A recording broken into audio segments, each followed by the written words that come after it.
यानी टुकी text apply करने के लिए हमारे पास जो स्टेप 1 है वो to find out the all treatment means, then we arrange the treatment mean in ascending order of magnitude. Mean के सबसे कम वैल्यू जो है जिस ट्रीटमेंट मीन की उसको सबसे पहले लिखेंगे और जो सबसे बड़ी ट्रीटमेंट मीन है उसको एंड पे लिखेंगे। उसके बाद आप कंपैरिजन पेयर बनाएंगे, T4 से स्टार्ट करेंगे लार्जेस्ट पेयर से और उसे स्मॉलेस्ट वैल्यू के साथ कंपेयर करेंगे, T4 वर्सेस T3 और T4 वर्सेस T1, इस तरह करके इसको कंप्लीट T1 वर्सेस T3 तक आ जाएंगे हमारे पास। उसके बाद ये डिफरेंस बिटवीन मीन्स लेना है, T4 वर्सेस T3 है तो T4 11 है और T3 2.5 है, इसका डिफरेंस लिया तो 8.5। ये हमने दो कॉलम कंप्लीट कर लिए थे। HSD वैल्यू कैसे कैलकुलेट करनी है आपने, this is the formula to calculate the HSD value. ये कैपिटल Q से ना भी डिनोट करें, जस्ट HSD कह दें तो देन भी ठीक होगा। Q alpha, this is the table value. ये टुकी टेबल अवेलेबल है नेट पे, तो आप सर्च करेंगे Tukey table at 5% level of significance, तो वो PDF फॉर्म में टेबल अवेलेबल है। तो जब ये डिस्कनेक्ट होगा तो नेक्स्ट क्लास जब मैं स्टार्ट करूंगा तो उसमें टुकी टेबल मैं डिस्प्ले कर दूंगा स्टार्ट सेकंड लेक्चर के स्टार्ट में। तो वहां से फिर वैल्यू कैसे देखनी है वो हम डिस्कस कर लेंगे। तो Q अल्फा, अल्फा है 0.05 level of significance, number T stand for number of treatments which is equal to 4 and error degree of freedom जो आपने अनोवा टेबल से देखनी है कि error degree of freedom हमारी कितनी है। ये अनोवा टेबल पे जाएंगे, error degree of freedom which is equal to 12, this is degree of freedom, this is error, तो error के सामने degree of freedom 12 है, तो ये 12 हम इधर लिख देंगे। 4 और 12 जिस तरह एफ टेबल है ना, एक साइड पे उसकी एक डिग्री ऑफ फ्रीडम होती है, दूसरी साइड पे दूसरी, तो ये 4 को आपने हॉरिजेंटली देखना है, 12 को आपने वर्टिकली देखना है। हॉरिजेंटली 4 और वर्टिकली 12 पे 0.05 पे वैल्यू देखेंगे तो 4.20 होगी। उसके बाद मीन स्क्वायर एरर आपने ये भी अनोवा टेबल से देखना है, which is equal to 2.667 divided by 2 constant फार्मूले में है 1 over R I plus 1 over R J. आपके पास 4 ट्रीटमेंट थी, चारों ट्रीटमेंट्स के रेप्लीकेशन इक्वल थे, तो 1 ओवर 4 प्लस 1 ओवर 4 जब सिंप्लीफाई किया तो 3.42 आपके पास वैल्यू आई। ये आपने HSD वाले कॉलम में लिख देनी है, बार बार लिखने की जरूरत नहीं होती, सिंगल वैल्यू है, एक दफा लिख देंगे। 8.5 को जब आप ये साइन जो लगाए हुए हैं लेस और ग्रेटर के, ये कैसे आपने इम्पोज करने हैं, इनको ब्रीफ करने जा रहा हूँ। 8.5 को आप 3.42 से कंपेयर करें, 8.5 greater than 3.42, so we impose a greater sign over here, 8 also greater than 3.42 and so on, 4.5 also greater than 3.42, first 5 value greater sign or last value 0.5 which is less than 3.42, therefore we use a less sign over here। अब जहां पे greater का sign, ये fourth column आपने कैसे fill करना है, जहां पे ग्रेटर का साइन आ रहा है, आप वैल्यू को आप छोड़ दें, सिर्फ साइन को देखना है। जहां पे ग्रेटर का साइन है उसके सामने सिग्निफिकेंट, फिर ग्रेटर का साइन है, बार बार सिग्निफिकेंट लिखने की बजाय सो ऑन मैंने लिख दिया, डैश लगा दिए, तो ये थर्ड पे भी सिग्निफिकेंट, फोर्थ पे भी, फिफ्थ पे भी सिग्निफिकेंट। लेस वाले साइन के सामने नॉन सिग्निफिकेंट लिखना है। अब नॉन सिग्निफिकेंट और सिग्निफिकेंट में को इन पेयर्स को ब्रीफ आगे कैसे करना है, कैसे एक्सप्लेन करना है कि T4 वर्सेस T3 सिग्निफिकेंट के मीनिंग क्या है। If our pairwise comparison test in any pair appear the significant letter, तो अगर कोई बंदा हमसे ये पूछता है कि भाई मेरे पास T4 और T3, these two treatments are available for me at that time, so which one of the treatment may be used, तो आपने इस सिग्निफिकेंट की बेस पे उसे कहना है कि जब आप T4 यूज करें। फिर T1 और T4 का कंपैरिजन को पूछता है तो आपने T4, T2 और T4 का कंपैरिजन पूछता है तो भी आपने मीन के अगर चारों अवेलेबल हैं कहीं पे, मेडिसिन है 4 तरह की और चारों तरह की मेडिसिन अवेलेबल है, आउट ऑफ 4 आपने कौन सी मेडिसिन रिकमेंड करनी है? अगर इन तीनों पेयर्स के सामने सिग्निफिकेंट का साइन है तो आप रिकमेंड करेंगे हाईएस्ट रिस्पॉन्स रेट वाले को। और हाईएस्ट रिस्पॉन्स रेट किसका है? T4 का है। बाकी सबका 11 से कम है response rate. Highest response rate 11 T4 का है, तो so we recommend T4 over the T1, T2 and T3 because of that in all of the three pairs there exists a significant relationship. Now if a person say that T4 not available in our area, then which one of the treatment may be used? तो out of अगर T4 हम drop कर देते हैं तो पीछे सिर्फ 2 pair बचेंगे, T2 का T3 के साथ एंड T2 को T1 के साथ। इसमें से वो कहता है जी तीनों अवेलेबल हैं, T1, T2, T3 आप रिकमेंड करें। इसमें भी सिग्निफिकेंट आ रहा है, तो जिसमें भी सिग्निफिकेंट आएगा उसमें अपने हाईएस्ट रिस्पॉन्स रेट को प्रेफर करना है। तो we recommend T2 over the T1 and T3 if T4 not available. यानी T4 की अवेलेबिलिटी ना होने की सूरत में आप T2 रिकमेंड करोगे। अब आ जाए कि कोई कहता है जी T2 भी अवेलेबल नहीं है हमारे तो एरिया में, सिर्फ T1 और T3 ही अवेलेबल है। और T1, T3 के सामने अगर तो होता सिग्निफिकेंट साइन तो फिर आप हाईएस्ट रिस्पॉन्स को रिकमेंड करते। T1 और T3 के सामने है नॉन सिग्निफिकेंट रिस्पॉन्स, तो non significant indicates that any one of the treatment can be used, तो आप उसे रिकमेंड नहीं करेंगे। आप जो रिस्पोंडेंट है उसकी विश पे छोड़ेंगे, जो वो यूज करना चाहता है कर सकता है। यानी सिग्निफिकेंट अगर आता है कोई पेयर तो आपने की अपनी रिकमेंडेशन होगी, और रिकमेंडेशन किसके फेवर में होगी? जिसका रिस्पॉन्स रेट बेहतर होगा। अगर नॉन सिग्निफिकेंट है तो फिर आप अपनी तरफ से कोई रिकमेंडेशन नहीं देंगे, वो यूजर पे छोड़ेंगे कि जी जिसको मर्जी वो यूज कर सकता है। तो T1, T3 में से जो इजीली अवेलेबल है, जो चीप है, कॉस्टली नहीं है, सपोज इसमें T1 कॉस्टली है, T3 जो है वो कॉस्टली नहीं है मेडिसिन, तो आप उसे कहेंगे T3 यूज कर लें। अगर T1 ज्यादा चीप है तो उसे T1 रिकमेंड कर देंगे। तो सो नॉन सिग्निफिकेंट पेयर की फॉर्म में आपने यूजर पे छोड़ना है, और सिग्निफिकेंट पेयर की फॉर्म में आपने रिकमेंडेशन देनी है, और किसको रिकमेंड करना है? जिसका रिस्पांस रेट हाईएस्ट होगा। तो इसमें रिस्पांस रेट हाईएस्ट किसका है?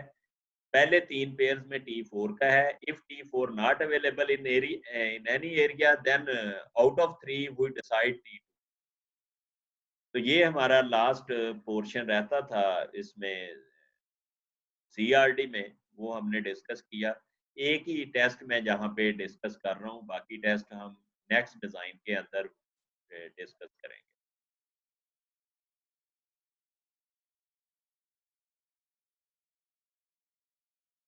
जी, कोई क्वेश्चन करना चाहता है तो कर ले प्लीज़। सर ये जो आपने बताया कि RI और RJ, सर इन दोनों में डिफरेंस क्या है? कोई वो डिफरेंस R तो नहीं नंबर है, नंबर ऑफ रेप्लिकेशन है। बेसिकली मैंने अभी सिर्फ इक्वल रेप्लिकेशन के लिए आपके सामने प्रॉब्लम रखा। अगर अनइक्वल रेप्लिकेशन होती कि आपका T4 में 5 रेप्लिकेशन होती और T3 में 2 रेप्लिकेशन होती, तो आप RI RJ जो है वो 4 और 2 पुट करते। फिर हमारे पास 6 वैल्यू HSP की आनी थी, एक वैल्यू नहीं आनी थी। हर पेयर की वैल्यू अलग अलग कैलकुलेट करते हैं in case of unequal replication. मैं एक एग्जांपल सॉल्व कर रहा हूँ अनइक्वल के लिए, वो शेयर करूंगा नेक्स्ट वीक में इंशाल्लाह, वो ठीक है सर, कंप्लीट थैंक यू। पूरा एनालिसिस। जी, इक्वल रेप्लिकेशन में कोई मसला नहीं है, RI RJ बराबर ही होता है, तो इसलिए आपने दोनों में ही सेम नंबर पुट कर देने हैं। लेकिन अनइक्वल रेप्लिकेशन में थोड़ा सा डिफरेंस आता है।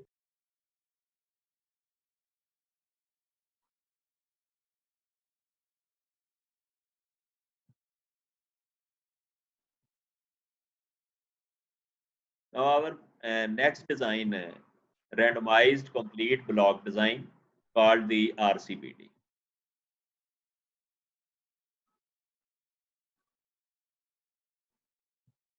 ये जो मैंने हाईलाइट की है, ये सिचुएशन अगर एग्जिस्ट करती है आपके एक्सपेरिमेंटल मटेरियल पे, तो आप CRD यूज करोगे। मीन के प्रीवियस डिजाइन की सिचुएशन जस्ट मैंने हाईलाइट की कि if our experimental material is entirely homogeneous, then researcher use the completely randomized design which already been discussed. Now, if our experimental units are not entirely homogeneous, like आपकी class की अगर example लें, तो आपकी class में 2 major के लोग बैठे हुए हैं। ऑल दो सब्जेक्ट एक ही पढ़ रहे हैं, stat 701, but students major are different. So in this situation we cannot use the completely randomized design. अगर आपकी क्लास में से होम साइंसेस को स्किप कर दिया जाता है, सिर्फ FT स्टूडेंट्स कंसिडर किए जाते हैं, तो स्टैट 701 का ही कोर्स है। 701 के कोर्स में हमने ये देखना है कि कौन सी टीचिंग टेक्निक बेटर रिजल्ट देगी, तो आप CRD यूज करेंगे। लेकिन आपके केस में जिसमें 4 मेजर के लोग थे, जो प्रीवियस हमारे फेस टू फेस सेशन हुए हैं रेगुलर क्लासेस, उसमें 4 मेजर के लोग थे। एक हमारे पास सब्जेक्ट था। 701 में डिफरेंट टेक्निक्स, टीचिंग टेक्निक्स को कंपेयर करना है आपकी क्लास के लिए। जो रेगुलर क्लासेस थी, तो उसमें RCBD यूज होगा instead of CRD। Because of that degree programs are different but subject same. तो एक करेक्टरिस्टिक आपका वेरी कर रहा है, एक करेक्टरिस्टिक सेम है, so we use RCBD। When there is relatively large variability in the experimental unit, then before conducting the experiment,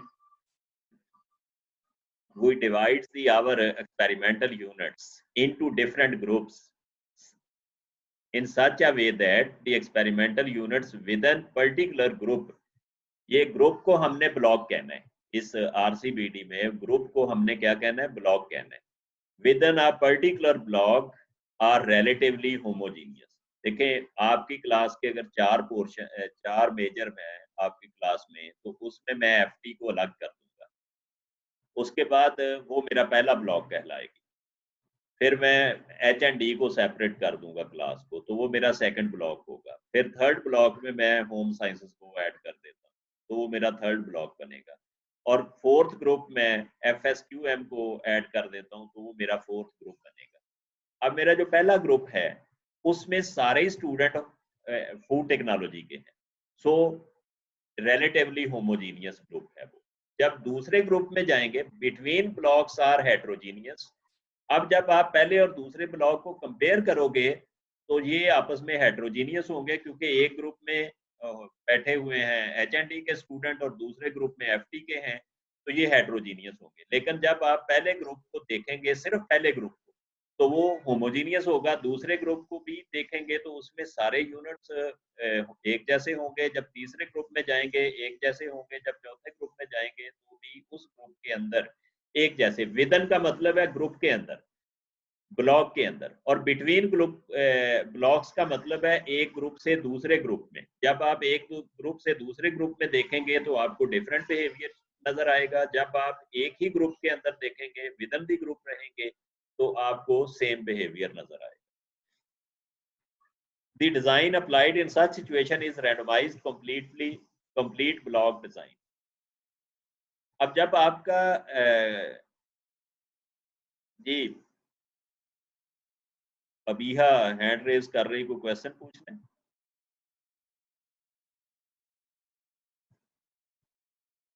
तो जब आपकी ये दो सिचुएशन आएंगी, ये within a particular block are relatively homogeneous and second between block are heterogeneous, तो आपने design कौन सा यूज करना है? randomized complete block design may be used।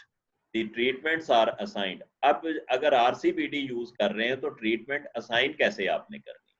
the design applied the treatments are assigned at random to the experimental units within each block। आपने एक block पहले लेना है, पहला ग्रुप, उसको पहले ट्रीटमेंट अप्लाई करनी है। फिर दूसरा ग्रुप लेना है, फिर उस पर ट्रीटमेंट अप्लाई करनी है। फिर तीसरा ग्रुप लेना है, फिर उस पर ट्रीटमेंट। फिर चौथा ग्रुप पकड़ेंगे, उस पर ट्रीटमेंट अप्लाई करेंगे। CRD में आपने देखा था कि CRD में आपकी 16 के 16 एक्सपेरिमेंटल यूनिट्स पे आपने eight the same time treatment supply की, लेकिन जो ही आप एक्सपेरिमेंटल यूनिट्स इसमें आरसीबीडी में जाएंगे तो आप पहले ग्रुप में अलग अप्लाई करेंगे, दूसरे में ट्रीटमेंट अलग अप्लाई होगी, फोर्थ में अलग अप्लाई।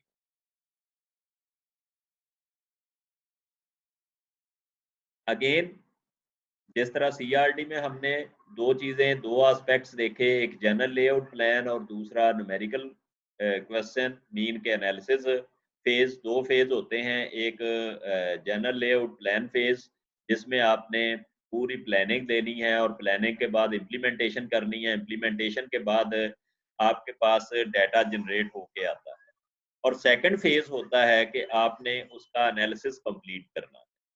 तो हम आरसीबीडी में भी दो फेज ही डिस्कस करेंगे, जनरल लेआउट फेज और स्पेसिफिक न्यूमेरिकल फेज या analysis phase. General layout plan के लिए अगेन मैं एग्जांपल से ही ले रहा हूं जो प्रीवियस सीआरडी में ली मैंने।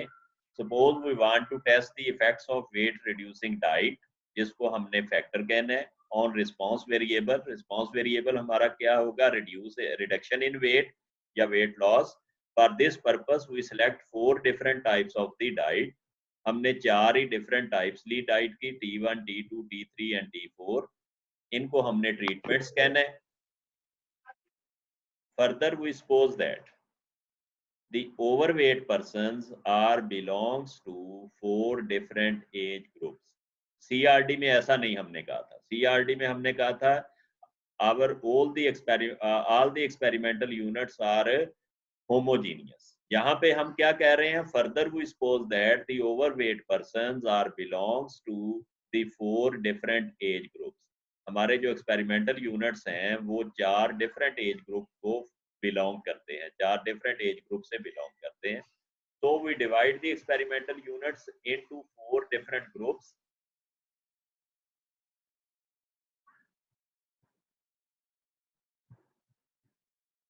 Four different groups in such a way that the experimental units within group become homogeneous and between group heterogeneous. So to run this experiment, we required n is equal to t multiplied by r, t number of treatment।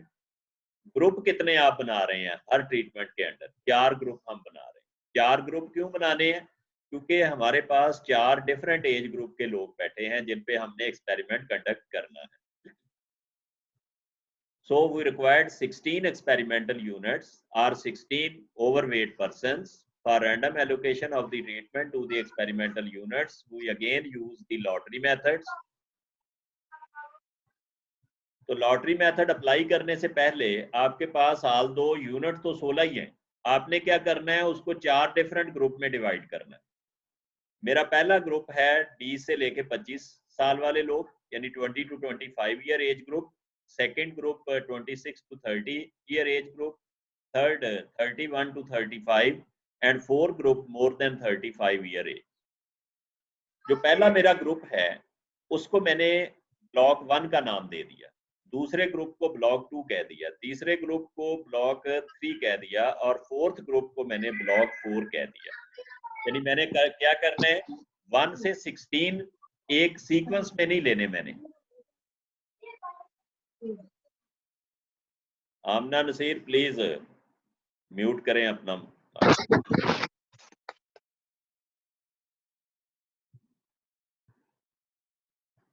हमने CRT होता तो 1 से 16 तक ये group बनाने की जरूरत नहीं है, बट इन दिस सिचुएशन जो कि हम हैंडल करने जा रहे हैं इसमें 4 डिफरेंट एज ग्रुप के लोग हैं। जो सेम एज के हैं वो एक ग्रुप में डाल दिया आपने, 4 लोग एक ही ग्रुप के आपने लेने हैं। 4 इसलिए लेने हैं कि आपकी ट्रीटमेंट 4 है। अब प्रॉब्लम ये है आरसीबीडी का कि आपने जो ग्रुप बनाया हर ग्रुप के अंदर लोग कितने लेने हैं, आपने एक्सपेरिमेंटल यूनिट कितने लेने हैं, उतने एक्सपेरिमेंटल यूनिट्स लेंगे जितनी ट्रीटमेंट होगी।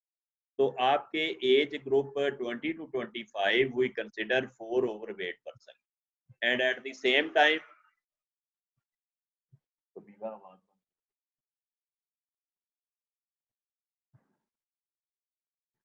in group 2 again we consider 4 treatments, so we consider 4 overweight person in group 2, similarly 4 overweight person in group 3 and group 4. मैंने ग्रुपिंग को क्या कह दिया, ग्रुप को मैंने ब्लॉक्स कह दिया। पहले ग्रुप को मैंने ब्लॉक 1 कहा, दूसरे ग्रुप को मैंने ब्लॉक 2 कहा, तीसरे को ब्लॉक 3 और फोर्थ को मैंने ब्लॉक 4 कह दिया। पहले जी जी सर 100 पार्टिसिपेंट्स कंप्लीट हो गए हैं, तो उसके बाद जो बाकी स्टूडेंट्स हैं वो मीटिंग ज्वाइन ही नहीं कर पा रहे। तो उनके मैसेजेस आए हैं काफी ज्यादा ग्रुप में। ये तो रिस्ट्रिक्शन है, 100 से ज्यादा नहीं हो सकते। तो सर इस प्रॉब्लम का क्या करें? पिछली दफा भी काफी स्टूडेंट्स रह गए थे और अभी भी। इसका ये है कि एक मैं क्लास लेता हूँ संडे को, उसमें होते हैं 60 to 70 स्टूडेंट्स, ठीक है, और उस ग्रुप के साथ ये पढ़ सकते हैं। लेकिन ठीक है सर, टाइमिंग वगैरह बता दें। लेकिन ये आप फिक्स करेंगे ना कि स्टूडेंट्स फिक्स करेंगे कि कौन से स्टूडेंट उस ग्रुप में जाएंगे, ठीक है। क्योंकि इस तरह ओपन दे दिया तो फिर ये प्रॉब्लम ही रहेगी थ्रू आउट, ठीक है। तो आप ग्रुप फिक्स कर दें कि ये जो लास्ट 20 हैं या 25 हैं होम साइंसेस के स्टूडेंट्स, ये सेकंड ग्रुप में जाएंगे। एफटी कितने स्टूडेंट्स हैं वो आप, और प्लस 50% क्लास होम साइंसेस की उधर रखें, क्योंकि मैंने HND और उसका ग्रुप बनाया था, तो उसमें क्या हुआ, पहले दिन जो क्लास अटेंड की वो 80 लोगों ने अटेंड की। जब मैंने ग्रुप कह दिया कि अच्छा आप 2 ग्रुप में डिवाइड होकर पढ़ लो, यानी पहले ग्रुप में 80 लोग आए, अब 20 वो स्लॉट खाली है। तो मैंने CR को कहा कि 120 पहले ग्रुप में रखने हैं, क्योंकि 15 से 20 लोग क्लास नहीं लेते, ये हैप्पल हैं लोग, ये रूटीन मैटर है।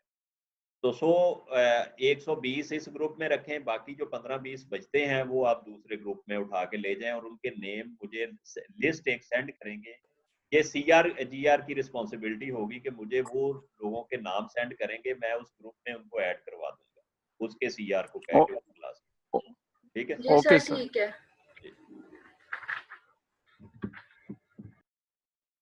जी। तो हमने इसमें एज ग्रुप खुद से मेंशन कर लेंगे 20 से 25। वो अल्टीमेटली जब आप रियल सेंस में एक्सपेरिमेंट कंडक्ट करेंगे तो आप सामने देखेंगे ना कि पेशेंट किस तरह के बैठे हुए हैं, एक्सपेरिमेंटल यूनिट्स हमारे किस किस एज ग्रुप के हैं। हमने एज ग्रुप ब्लॉक ये ट्रीटमेंट देख के नहीं बनाने, हमने देखना है कि वहां पे सपोज कुछ लोग हैं वो 20 से 30 साल वाले हैं, कुछ 30 to 40 हैं और कुछ 40 to 60 हैं। आप कहते हैं जी 40 to 60 एक जैसा बिहेवियर है, इसलिए मुझे इसके 4 ग्रुप बनाने की जरूरत नहीं, ये तो 3 ग्रुप में मैनेज हो सकता है। क्या एज ग्रुप सबकी सेम है, लेकिन क्या है जेंडर डिफरेंट है, और आप जिस डिजीज को कंट्रोल करने जा रहे हो उसमें जेंडर इंपॉर्टेंट रोल प्ले करता है। तो आप कितने ग्रुप बनाएंगे, जाहिर है जेंडर 2 है, मेल और फीमेल, तो 2 ही ग्रुप बनेंगे, तीसरा ग्रुप तो क्रिएट नहीं हो सकता उसके सेंस में। इसी तरह आपकी क्लास में अगर 4 मेजर के लोग बैठे हुए हैं तो 4 ब्लॉक बन जाएंगे। जैसे अब आपकी क्लास है 2 की, तो जहां पे 2 ब्लॉक बनेंगे, 3 नहीं बना सकते हम, 4 नहीं बना सकते। यानी जो ब्लॉक्स बनाने हैं वो हम अपनी मर्जी से नहीं क्रिएट करेंगे, बल्कि जो एक्सपेरिमेंटल यूनिट्स हमारे होंगे हम उनको देख के उसमें कितनी तरह के लोग हैं उतने ग्रुप बना देंगे। Okay sir. अब ब्लॉक 1 सर मतलब ट्रीटमेंट पे डिपेंड नहीं करता, नहीं, ट्रीटमेंट्स पे डिपेंड नहीं करता। ब्लॉक बनाना ट्रीटमेंट पे डिपेंड नहीं करता, लेकिन ब्लॉक के अंदर यूनिट आपने कितने रखने हैं, लोग कितने लेने हैं, वो ट्रीटमेंट पे डिपेंड करता है। अगर आपकी 5 ट्रीटमेंट है तो ग्रुप 1 में 5 लोग लेंगे, अगर 6 ट्रीटमेंट है तो ग्रुप 1 में 6 लेंगे, फिर ग्रुप 2 में भी 6, ग्रुप 3 में भी 6। ठीक है।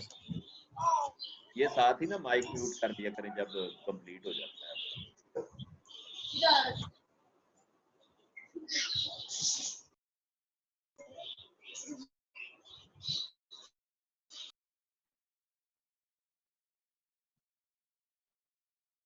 अब ब्लॉक 1 में 1 से 4 तक आपने यूनिट्स लेने हैं, यानी पेशेंट्स की आइडेंटिटी 1 से 4 तक। ब्लॉक 2 के अंदर भी 1 से 4, ब्लॉक 3 में भी 1 से 4 और ब्लॉक 4 में भी 1 से 4, क्योंकि ये अब डिफरेंट ग्रुप बन गए हैं। ये नंबर 1 और ये 1 आपस में ओवरलैप नहीं करेगा। ये ब्लॉक 2 का पहला यूनिट है और ये जो यूनिट है ये ब्लॉक 1 का है। इसकी नंबरिंग ब्लॉक 1 के लिए देखें, जो 20 से 25 ईयर वाले हैं वो आपने सेपरेट एक ग्रुप बना के उनके नेम लिख लिए, 1 से 4 उनकी आइडेंटिटी असाइन कर दी। सिमिलरली ब्लॉक 2 में 26 से 30 वाले उनकी आइडेंटिटी अलग से कर ली। इसी तरह 31 से 35 वालों की आइडेंटिटी अलग से आपने लिख ली। अब आपने जो एलोकेशन करनी है ब्लॉक ये हम 1 2 जी सही जी हम 1 2 3 4 ही लिखेंगे या हम एज भी लिख सकते हैं, जैसे 20 21 22 जरूरत कोई 23? नहीं है। वो ब्लॉक 1 ब्लॉक 2 ब्लॉक 3 मैंने कह दिया कि इनके आप ब्लॉक बना लेंगे। इसको नहीं, ये जो आइडेंटिटी हम लिख रहे हैं, आइडेंटिटी देखें, 20 से 25 वाले आप लिखेंगे ब्लॉक 1 और उसके अंडर मिस्टर अहमद लिखा, उसकी एज है 20 से 25, तो उसको आपने नंबर 1 पे लिखा। मिस्टर आलिया मिस आलिया लिखा तो उसको आपने नंबर 2 पे लिख दिया। फिर जैन और इस तरह करके सारे नेम जो हैं वो लिख दिए। 4 ही आपके पास लोग हैं, चारों की आइडेंटिटी 1 से 4। इस तरह जो 25 से 30 वाले हैं वो और 4 लोग होंगे, उनकी आइडेंटिटी आपने 1 से 4 फिर लिख देनी है। फिर ब्लॉक 3 31 से 35 वालों की आइडेंटिटी अपनी होगी, वो 1 से 4 तक। जाहिर है हर एक ग्रुप में डिफरेंट लोग होंगे, तो इसलिए 1 से 4 डजंट मीन कि ये 1 से 4 है, वो ये 1 से 4 और है, ये 1 से 4 और है, ये 1 से 4 और है, ये आपस में डिफरेंट है। अब आपने random allocation of the treatment to the experimental units, again lottery method use करना है। लॉटरी मेथड का प्रोसीजर ये होता है कि आपने स्लिप पेपर प्रिपेयर करनी है। अब आपके ब्लॉक वाइज होनी है, यानी जो आपने एलोकेशन करनी है वो ब्लॉक वाइज करनी है। तो पहले ब्लॉक में कितने एलिमेंट है? 4 टोटल एक्सपेरिमेंटल यूनिट्स हैं। तो आप 4 स्लिप पेपर प्रिपेयर करेंगे। 4 स्लिप पेपर प्रिपेयर करनी है, 1 फॉर ईच ट्रीटमेंट। एक पे आप T1 लिख लेंगी, दूसरे पे T2, तीसरे पे T3 और चौथे पे T4 लिखेंगे। उनको फोल्ड करेंगे, मिक्स करेंगे प्रॉपरली और 1 बाय 1 सेलेक्ट करेंगे। 4 स्लिप पेपर है, पहली स्लिप पेपर उठाई आपने, ब्लॉक 1 के लिए बात कर रहा हूँ, तो उस पे T2 लिखा हुआ था तो आपने T2 उस पे लिख दिया। अब पीछे 3 ट्रीटमेंट रह गई, 3 स्लिप पेपर रह गई, तो दूसरी स्लिप पेपर उठाई, उस पे T4 था तो आपने इधर T4 लिख दिया। इसी तरह जब नेक्स्ट उठाई तो T3 था, T3 लिख दिया। चौथे नंबर पर T1 लिख दिया। Excuse me sir. जी जी सर पेपर फाइनल एग्जाम में भी हम ऐसे लॉटरी मेथड अप्लाई करें? नहीं नहीं, वो तो इमेजिनेशन में लिखते हैं ना, वो रियल सेंस थोड़ी स्लिप पेपर बनाते फिरते हैं। वो तो रियल एक्सपेरिमेंट हो तो फिर ये करते हैं। वो तो जैसे मैं लिख रहा हूँ, मैंने स्लिप पेपर बनाई हुई है, वैसे ही इमेजिनेशन में बात कर रहा हूँ ना मैं भी, कि जी पहले स्लिप पेपर उठाई, उसको ओपन तो नहीं मैं कर रहा, मैं तो वैसे ही कह रहा हूँ कि उस पे T2 लिखा हुआ था, उसको आपने T2 पहले यूनिट दे दिया। दूसरे नंबर पे T4 आया, T4 अप्लाई कर दिया, T3 T1।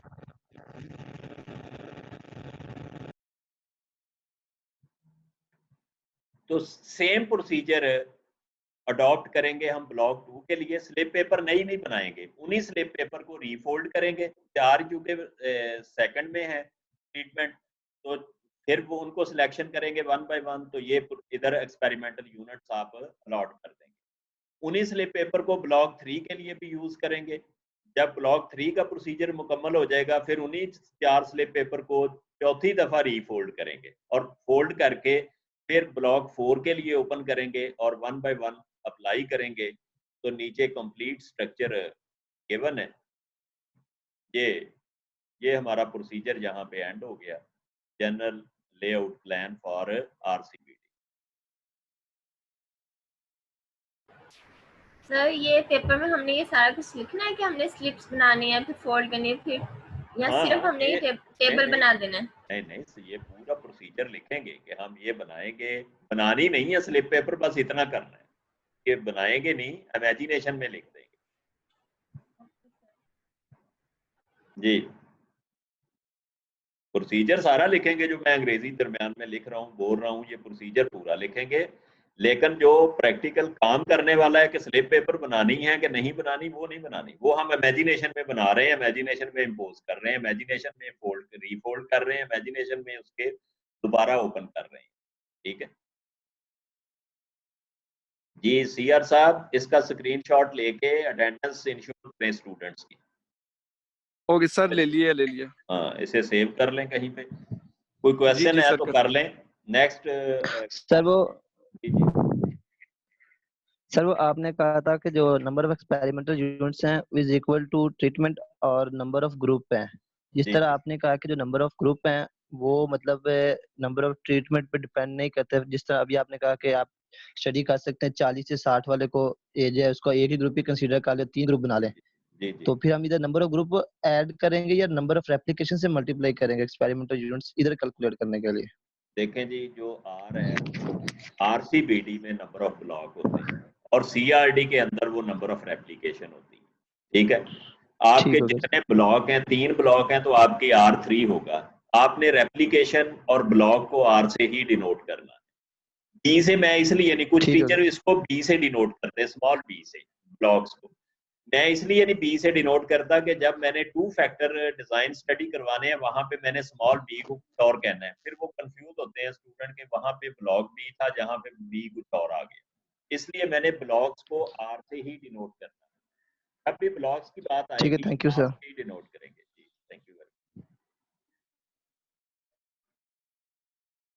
ये ना मैंने साथ ही जब ये लेक्चर ओवर होगा साथ ही आप ने दोबारा ज्वाइन कर लेना है ताकि टाइम ना हमारा वेस्ट हो। अच्छा, कुछ टाइमिंग की डिस्कशन ग्रुप में चल रही थी कि जी 2 बजे के बाद, मेरी 2 बजे के बाद क्लास होती है जिसको मैं खींच के वो उसको भी 1 बजे पे या 1:30 बजे पे लेके आ रहा हूँ। तो ये मजबूरी है। आप तो शायद फारग हों, आपकी क्लास 2 बजे कोई ना हो, लेकिन मेरी क्लास 2 बजे होती है। ये 2 बजे आप सहरी से पहले की बात कर रहे हैं कि सहरी के बाद की बात कर रहे हैं? यानी अभी जो 2 बजेंगे वो, कि सुबह वाले जो 2 बजे हैं उसकी बात कर रहे हैं? सर अभी जो 2 बजेंगे। अच्छा, मैं शायद सहरी खाने से पहले क्लास पढ़ा करनी है आपने। No sir. वो भी वैसे पॉसिबल है। सर अच्छा आइडिया। मतलब नमाज पढ़ के नहीं, वो सहरी खाने से पहले तो नहीं, नमाज पढ़ के साथ ही जनाब हम क्लास शुरू कर लें। लेकिन उसमें प्रॉब्लम ये आनी है कि सहरी खाई होती है लोगों ने, तो फिर नींद बहुत ज़्यादा आती है उस टाइम। तो इस वजह से ये 10:30 ठीक है, कोशिश किया करें 10:30 बजे उठ जाया करें। देखें, अगर आपकी यूनिवर्सिटी बंद ना होती तो 10:30 की बजाय क्लास टाइम तो 8 बजे रहना था, उस वक़्त भी तो आपने आया करना था ना। तो अभी तो आपको 2 ढाई जी घंटे सर। का स्लैक भी मिल गया। कहाँ 8 बजे आना है तो इसका मतलब 7 बजे आप निकलेंगे घर से तो 8 बजे पहुँचेंगे। तो जहाँ तो आपने सीधा 10:15 जनाब उठना है, कंबल से निकलना है, मुँह धोना है और बैठ जाना है। ना भी तो यार, ना भी कपड़े चेंज किए तो कौन-सा मसला है? यहाँ कौन-सी पिक्चर आ रही है लोगों की? तो जो यूनिवर्सिटी आके क्लास अटेंड करना, उसके लिए तो कम से कम आपको 6 बजे उठना पड़ता है, फिर तैयार होते हैं, फिर आप यूनिवर्सिटी आते हैं। तो इधर तो आपको